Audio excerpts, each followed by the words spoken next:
So on the social and emotional kind of domain there, did anybody see any milestones that you might be able to check off?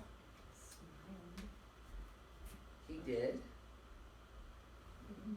Maybe that was his favorite person. Yeah, exactly. I think that's not a bad assumption.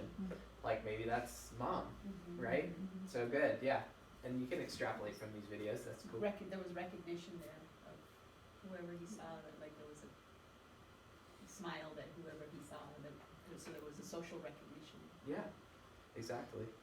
And so I think in this case, I would be able to check off the box has favorite things in people. Any others that you all notice? On social emotional? Yeah.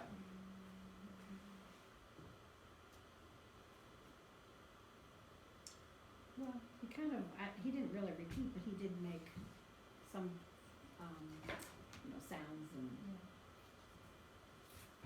maybe, I don't remember if it was in response to, it was after the name, so, yeah. So He made a sound after his name. Right. Yeah. Yeah. So that's exactly what happened. And if we maybe jumped a little bit to make some conclusions, we might have said that he's like repeating a sound. But you're right, he didn't actually we don't know if he actually repeated the sound. Might need some more investigation. Right? How about on the language and communication domain? Did y'all see anything? He's more pointed. He pointed. So kind of saying someone's name is like a request to look at me, right? Yeah. So kind of like is a. He responded to his name. Excellent. Simple gesture. Yeah, simple gesture. He did. Yeah. He made the sound and made the sound in Beautiful. response. Exactly.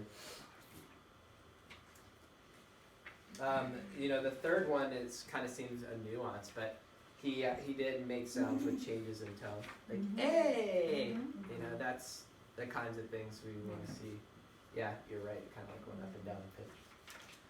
So we can move on to page 21 on the cognitive side. Did anybody see anything that's in that list there? He was banging. Yeah. Before he turned around. It's good noticing. You all picked up a lot of stuff in a very short. He was pointing. Absolutely. Yep, poking with that index finger maybe, like you said. Good. How about on the movement side? Did we see him doing anything? He got himself into the sitting position too. Yeah. So that would be the one that I'd check off there. And crawling can even be a earlier milestone for some kids. And some kids never crawl.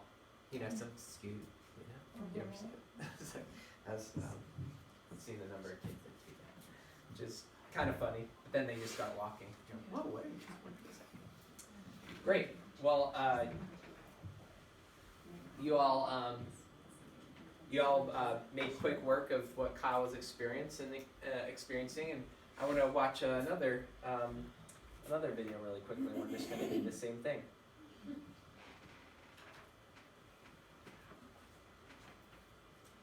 One, two, three, five.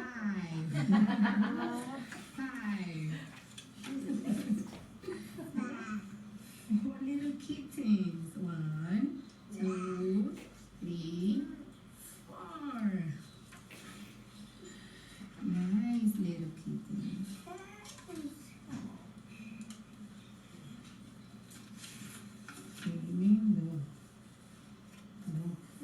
Bunnies, five cavities. 1, 2, 3, 4. 5.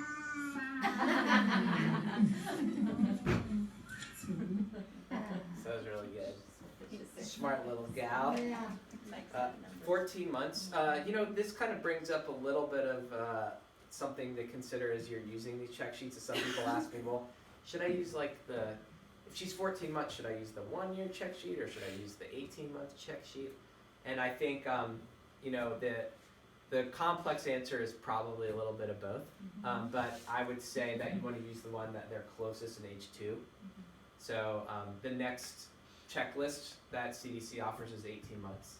So because she's closer to 12 months, we would just want to make sure that we could check off everything at the 12-month stage.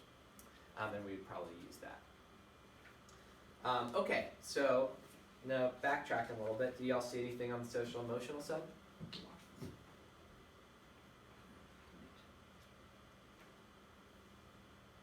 Repeat sounds or actions to get attention.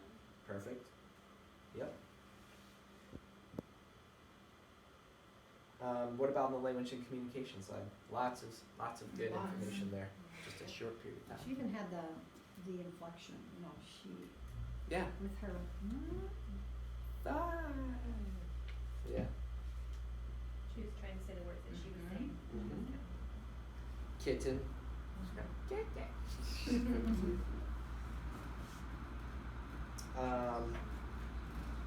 Was there another one? Somebody's heard some like. It sort of responds to simple spoken requests, because she was reading the book. Yeah. And she filled in the blanks. Yep. Filling in those blanks. That's a really important skill for a young child, from a language perspective, is filling in those blanks. And in fact, if you notice that a child isn't doing that by like 18 months, then it can be a sign that you probably should act early. So cognitive wise, did y'all see anything?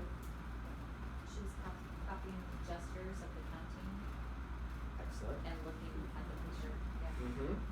Gosh, her attention was so laser yeah. focused. That was very impressive. But I really liked the positionings of the adult, her, and the book. It was just a total engagement. Mm-hmm.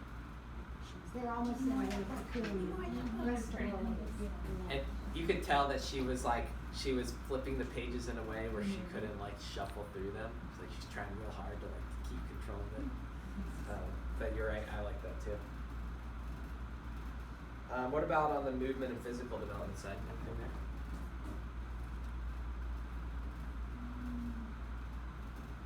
I don't see any of that, but it looks like she could probably stand on her own. Yeah. Yeah. Like she's like very sturdy in her sitting. Uh-huh. Yeah, I think the sitting is like that. Yeah. It was, unless you, I heard a couple people mention that. I think that was a good example of that first milestone.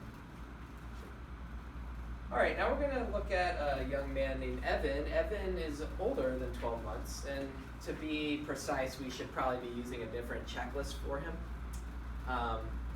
Probably the 18-month checklist, but I just want you to kind of take a look at it, and it looks a little bit different than the first two kids we've seen.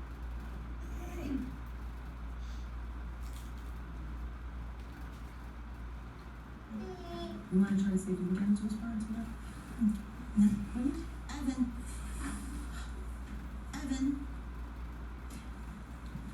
Evan. See maybe if you can get him to respond to you now, you can use touch with his name, like give him a little tickle or something. Evan.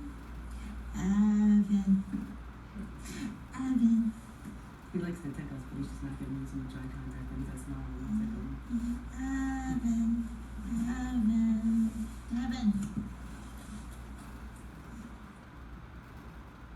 So we could be deficit-based here, but let's celebrate development for a second. If he was 12 months of age, what would he be doing physically that was a, yeah.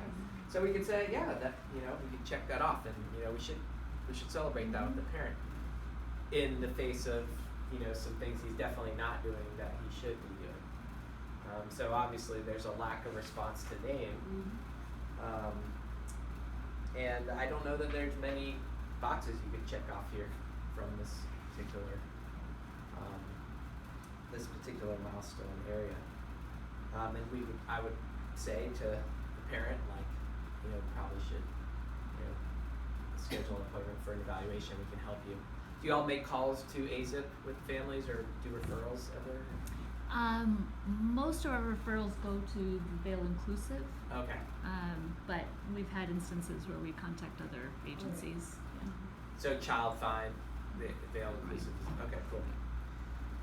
So this young man has autism, and he's when early on we kind of noticed that there's this kind of preference to play alone, kind of a preference to to kind of be exploring the environment like on their own terms, and there isn't always like a response to name, even though there is like enjoyment of interaction. It just looks a little bit different. would you? I know I hate to put you on the spot, but I'm just curious. Like, did you notice any like developmental differences? Oh yeah, Ian, he never responded to his name. Yeah. Like, Bubba, Ian. And for the longest time, they're like, stop calling him Bubba. Maybe he doesn't know his name. But it was the same thing. He could just like, Ian. He would never look at us. So there's a lot of like you needed to interact physically to like kind of Yeah. help him know where to go and guide him and prompt him. Yeah. One thing you didn't pick up on probably because it was at the 6-month milestone age, but did you see what he was doing with that object? His mouth. So it is it's a cognitive milestone for 6-month-old, and so if I imagine that he'd been doing that for a little bit over time, but that would have been something you would have been able to check off too. Most people on the spectrum, actually not most, but 45% of individuals on the spectrum have normal or above average IQs. So it's not that there's like necessarily a learning disability or kind of not having hardware that allows one to learn. It's just that the learning styles is different. And different methods are needed sometimes. So we're going to look at H2, and just because of where we're at with time, and I want to make sure I get to the conversations part, I do want to look at a video for a 2-year-old. So we're just going to do the same thing. So imagine you got a 2-year-old in your class, you got your book, it's the first day, and we're on page 27.